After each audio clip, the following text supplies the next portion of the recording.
we've had a very, very useful State Planning Board meeting, and we have thanked all the members who've contributed tremendously, all the elected MLAs, whoever were present, Honorable Member Parliament of the Rajya Sabha. They've contributed. So have the experts from the Puducherry University. They also came in, and the IIPA. So they've all contributed, and we've had a very long meeting. This is my fourth meeting as a Lieutenant Governor, and I found it one of the best because it was very comprehensive, very frank, very fair, very creative, very contributory. So I would think that this has been one of our best meetings. Secondly, I also think that this is also going to be a very useful budget this time because it's been exceedingly prepared in detail at every level, coming from the departments, through the HODs, through the Chief Secretary, through the Honorable Minister, and then the Honorable CM.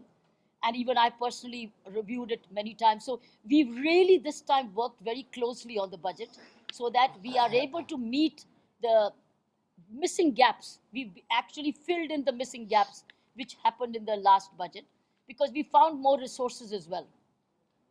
So here is our, as a chairman of the planning board, I would say, this is our budget, which has been approved by the State Planning Board today. It's 8,425 crores. The breakup is estimated resources for the budget estimate is this. UT's own resources, 5,415 crores. Normal central assistance, 1,540. Centrally sponsored schemes including Coastal Disaster Risk Reduction Fund, 325. Central Road Fund, 20. UT Disaster Response Fund, 5. Open market borrowing, 900. Negotiated loan, 150. Externally aided projects, that's the AFD loan, 50. Loan recoveries and suspense, 20. In total, 8,425 would be the budget estimates for this year, which would be obviously to be approved by the Government of India. Once it's approved and returned by the Government of India, it will be debated on the floor of the House by the elected Legislative Assembly. The tentative budget expenditure of the budget is as follows. A, committed expenditure, salaries, pension, OAP, grants and aid to societies, municipal grants, statutory EPF settlement, office expenditure, power and water, amounting to 7,980 crores. It's in this area will go 7,880 crores.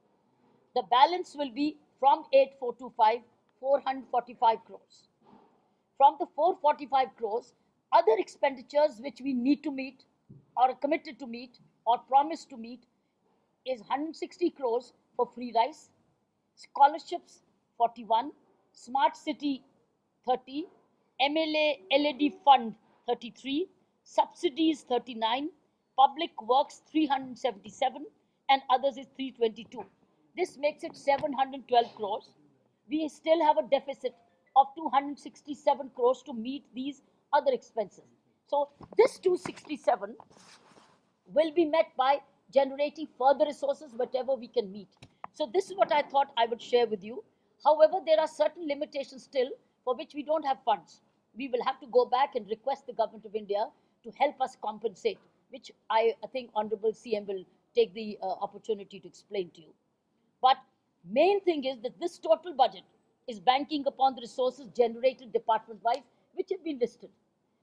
I think the larger message of State Planning Board, I believe, was the government, the elected government, is looking for speed and due diligence from the heads of departments.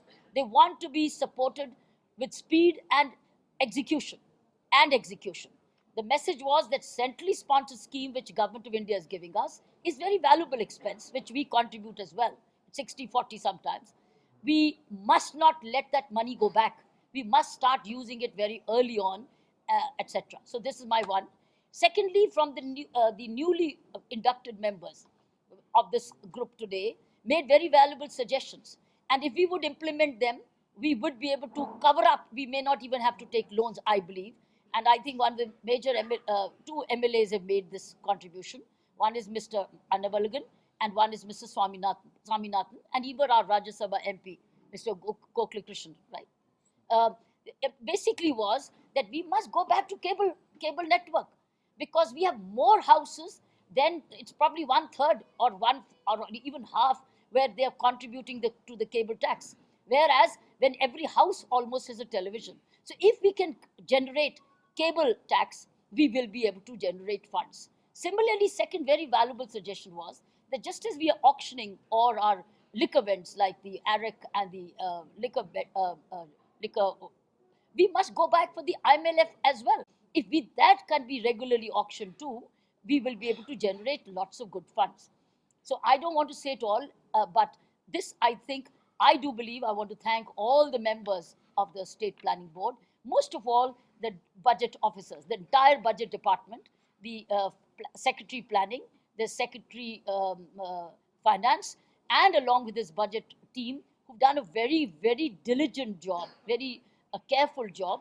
They were very ably led by our Chief Secretary himself, Mr. Ashwini Kumar. I think I'm very happy. I think if we go by the budget and we also generate our resources and we also take on board a few new ideas, CM going back and pursuing with the government of India, if we can get more, I think Puducherry will be in a fairly comfortable position financially this year.